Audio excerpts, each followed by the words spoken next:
Êxodo capítulo 2, a partir do versículo 23, diz assim: E aconteceu depois de muitos dias, que morrendo o rei do Egito, os filhos de Israel suspiraram por causa da servidão. Quer dizer, gemeram por causa da servidão, da escravidão. E clamaram, e o seu clamor subiu a Deus por causa de sua servidão. Quer dizer, um clamor que é um grito da alma. Clamor não é uma mera reza, uma prece, um ritual. Clamor é o grito da alma, é o grito do desespero, é o grito do sofrido. Mas não apenas um clamor vazio. É um clamor baseado em uma justiça, em um direito. E viu Deus os filhos de Israel. E atentou Deus para a sua, o quê? Para a sua condição. Deus viu, Deus olhou.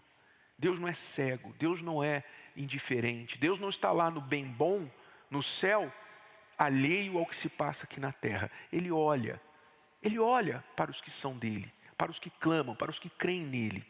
Os que não querem, muita gente acha que Deus tem obrigação de ajudar, mesmo se ela não crê. Não é assim que funciona. Deus está comprometido com aqueles que creem nele. Ele quer ajudar todos, mas ele não se impõe sobre ninguém. Deus não se impõe. Deus não obriga as pessoas a crerem nele. É fácil a pessoa cobrar de Deus ajuda quando ela está em apuros, mas quando ela está bem, ela não quer obedecer. Quando ela está bem, ela não quer saber de Deus. Então, Deus não se preza a um relacionamento assim. Deus não se permite em um relacionamento desse. Ele atende aos que creem. Ele atende aos que creem. E crer é uma escolha. Crer não depende da sua raça, classe social, não depende de religião, não depende de nada. Crer depende da sua inteligência. Ou você acredita no que está aqui, ou você não acredita. Ou você toma isso aqui como um livro de histórias, ou você acredita que isso aqui é o que diz ser, que é a palavra de Deus, que é a história de Deus. Você que escolhe isso. Então, para ser atendido por Deus, eu tenho que escolher crer nele. Eu tenho que escolher, eu tenho que fazer uma escolha. Ele me dá essa liberdade. Ele não impõe sobre mim a obrigação de crer nele. É claro que todas as nossas escolhas, somos livres para fazê-las, mas não livres das suas consequências.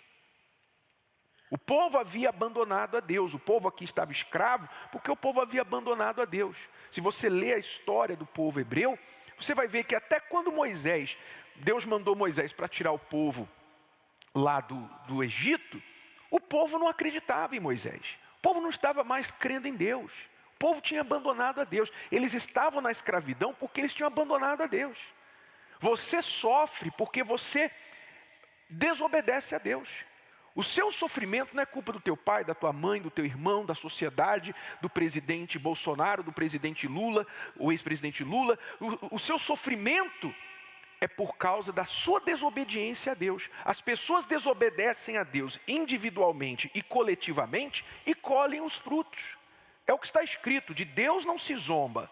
O que o homem semear, isso também ceifará. Está escrito. É a lei. Ninguém pode escapar dessa lei. Crendo em Deus ou não, você vai estar sujeito a essa lei. Então o povo estava colhendo o que tinha plantado. O povo tinha se tornado idólatra. Prova disso é que quando Moisés desceu lá mais tarde, o povo saiu do Egito, passaram o Mar Vermelho, e o Moisés subiu o Monte Sinai, recebeu as tábuas da lei, desceu com as tábuas da lei para dar a lei ao povo, para fazer o povo de Israel uma nação. Uma nação começa com leis, uma nação começa com palavras, com leis, com disciplina, com regra.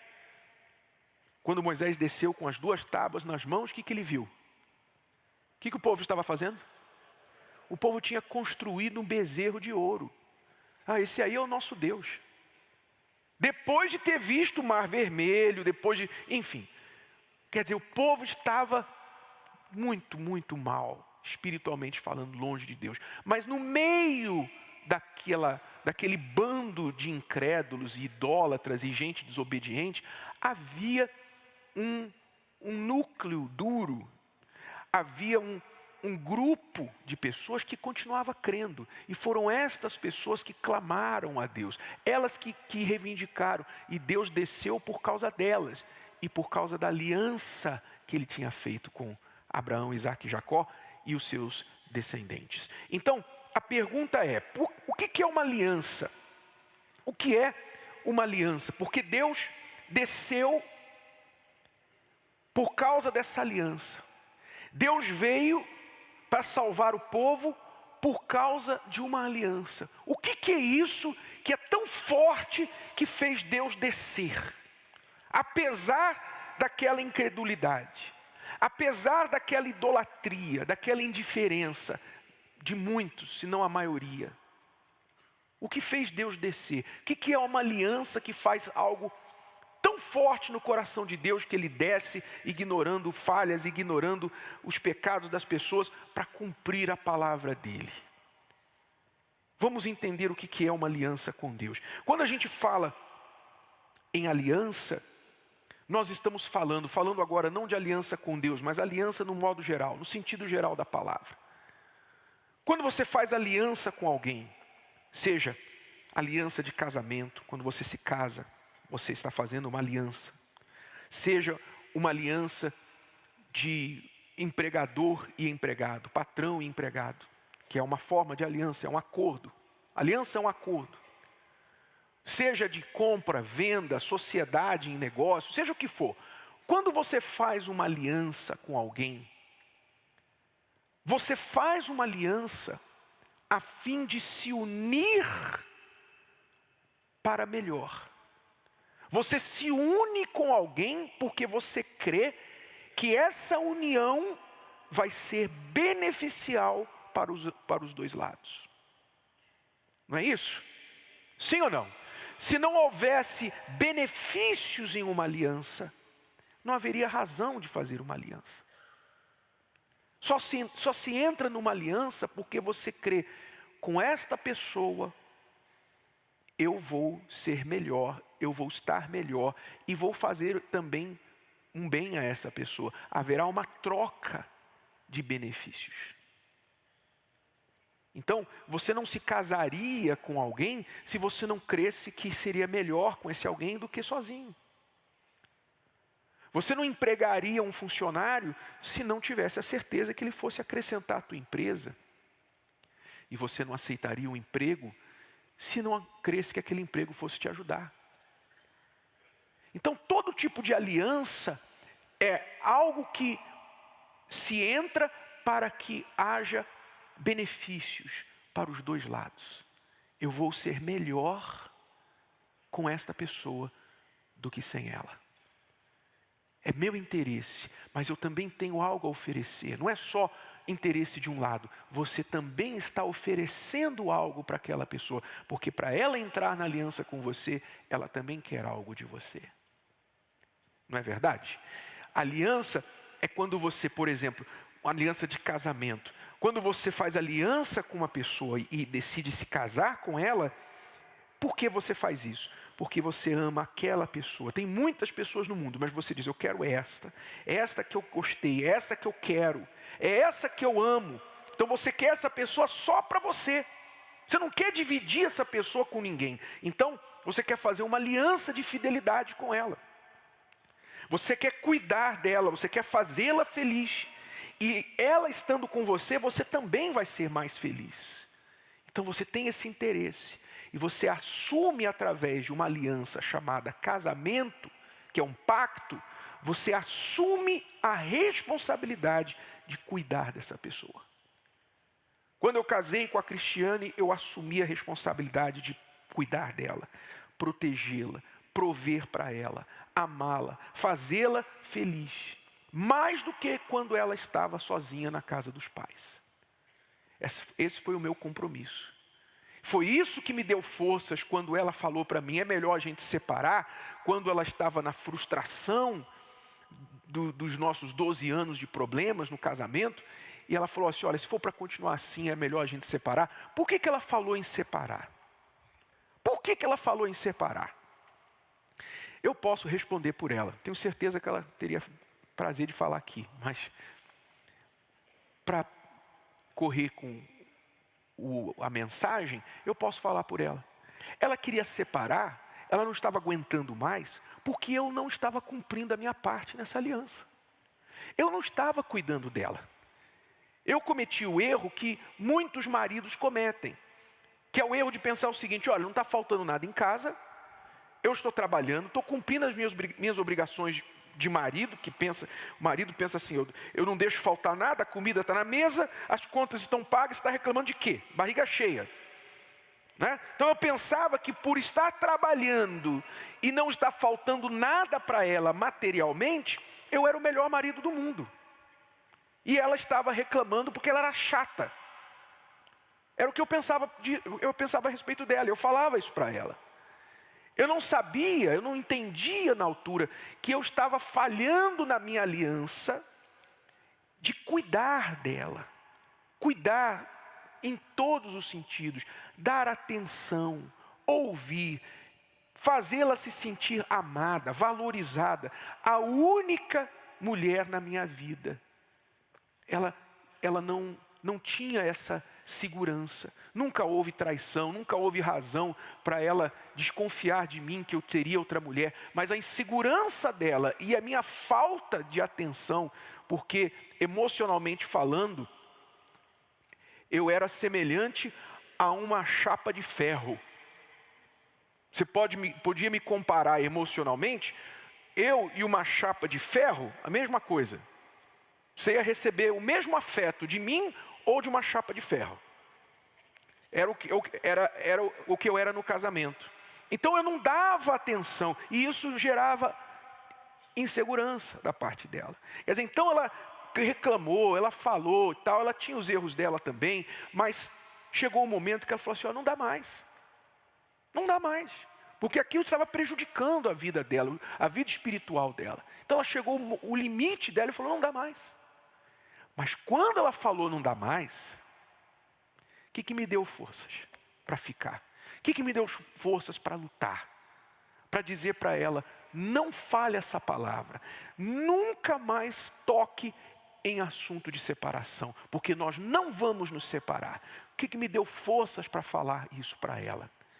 Mesmo sem saber como é que a gente ia sair daquela. O que me deu forças foi a aliança que eu tinha feito lá atrás. Com ela e com Deus principalmente. Eu não aceitava na minha cabeça que aquilo que aconteceu no casamento dos meus pais, que eu já sabia a consequência, eu sabia o preço, o custo de uma aliança rompida.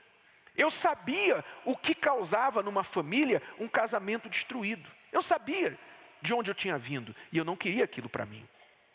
Mas o diabo tentou.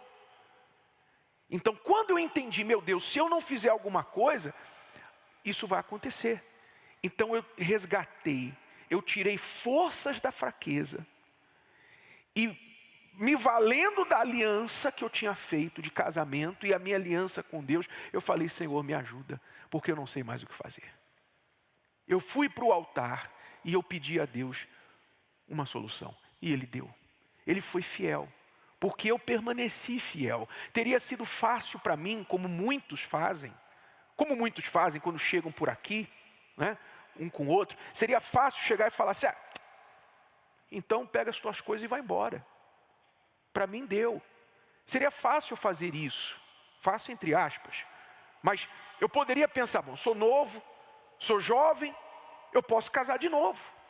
Seria fácil eu desistir, mas eu permaneci fiel. Fiel àquilo que eu cria. Fiel à palavra que diz, eu odeio o divórcio. Deus falou, eu odeio o divórcio. Como é que eu ia ser um pastor, pregar a palavra de Deus, se eu não vivia aquilo? Se eu não cria naquilo, se eu não me sacrificava para fazer aquilo valer na minha vida? Que credibilidade eu teria para falar sobre casamento? Então, foi a aliança que eu fiz com ela que me deu forças. Então, a aliança, pessoal, a aliança que Deus quer fazer com as pessoas é exatamente isso. Deus quer cuidar de você. Deus quer que você se case com Ele, que você faça um pacto de fidelidade com Ele. Você tem algo que Deus quer. Sabia disso? Você sabia disso? Deus tem interesse em você. Quando eu falei para os garotos aqui, você tem valor. Por que eu disse eles têm valor? Não é frase de efeito, não. Eu não falei para levantar o ego deles, não, a autoestima deles, não. Eu estou falando a verdade. Porque o que eu falei para eles, eu falo para vocês. Você tem valor, eu tenho valor para Deus, nós temos valor para Deus. Por quê? Porque nós temos algo que Deus não tem. Nós temos algo que Deus quer. A nossa alma. Há duas coisas que Deus quer de mim, que Ele não tem, a não ser que eu dê para Ele. A minha alma e o meu serviço para Ele, para ganhar almas, outras almas nesse mundo. Essas duas coisas Ele não tem. Deus é dono de tudo, mas Ele me deu a alma. Ele me deu o direito de escolher o que eu faço com a minha alma. Ele quer a minha alma. Por que Deus quer fazer aliança comigo? Por que Deus quer fazer aliança com você? Porque Ele quer a sua alma. Ele quer salvar a tua alma. Por amor a você, Ele deu o Filho dEle para salvar a tua alma. Ele quer casar com você. Deus quer colocar uma aliança no teu dedo. Ó, casa comigo, seja fiel a mim. Somente a mim. Se você se entregar para mim, por mim, se você for fiel a mim, me eleger como o único Senhor da sua vida, o único Deus da sua vida, se você me der a tua alma, me ajudar nesse projeto que eu tenho de ganhar outras almas, se você me ajudar, se você me se entregar para mim, eu vou me entregar para você, eu vou te assumir como meu povo, você vai ser um povo escolhido na face da terra, você vai ser o meu povo. Quando eu olhar para essa terra, os meus olhos vão para você, porque você vai ser um povo meu, aliado, aliança, povo exclusivo meu. Deus responsabiliza, se compromete com aqueles com quem Ele tem uma aliança. Foi por isso que Ele desceu ao Egito, para livrar o povo. O meu povo está sofrendo. O meu povo com quem eu tenho uma aliança, está sendo pisado, humilhado. Ele olhou para a condição do povo e veio para mudá-la. Ele quer fazer isso com você. O que Ele precisa? Ele só precisa do seu sim. Ele só precisa que você, como uma noiva, quando o rapaz pede, você quer casar comigo? E ela diz sim, quero. Esse sim não é apenas de boca. Esse sim, ela sabe que isso vai envolver deixar a casa dos seus pais. Isso vai envolver a vida toda dela, o resto da vida dela. Ela vai agora comprometer a vida dela para aquela pessoa. Ela está dizendo um sim, que significa ela está entregando a vida dela para este homem. Deus quer esse sim seu. Você já disse sim, você já fez aliança com tanta gente. Tem gente aqui que já fez aliança com alguém para se casar, ou talvez nem se casou. Você só foi morar junto, você nem precisou que o outro te pedisse em casamento, você já foi, nem pediu, você já se entregou. E recebeu depois um pé no traseiro. Você se entregou para alguém, você se entregou para o patrão, você se entregou para os seus prazeres, para si mesmo, para as suas crenças, para os seus vícios. Você se entregou para muita gente, muitas coisas. Você fez aliança com muitas coisas, e em todas elas você quebrou a cara. Em todas elas você foi traído, em todas elas você levou a pior. Com Deus isso nunca vai acontecer. Se você se aliar com Deus, se você disser sim para Deus, Jesus, eu quero me casar contigo. Eu quero ser fiel a Ti. A partir de agora, toda a minha vida, eu vou viver para Ti. Se o Senhor me aceitar, se o Senhor colocar uma aliança no meu dedo, eu vou me casar contigo e nunca mais vou te abandonar. Se você quiser isso agora, Ele te aceita aqui no altar, mas você tem que vir aqui no altar. O altar é lugar de casamento, é lugar de entrega, é lugar de aliança.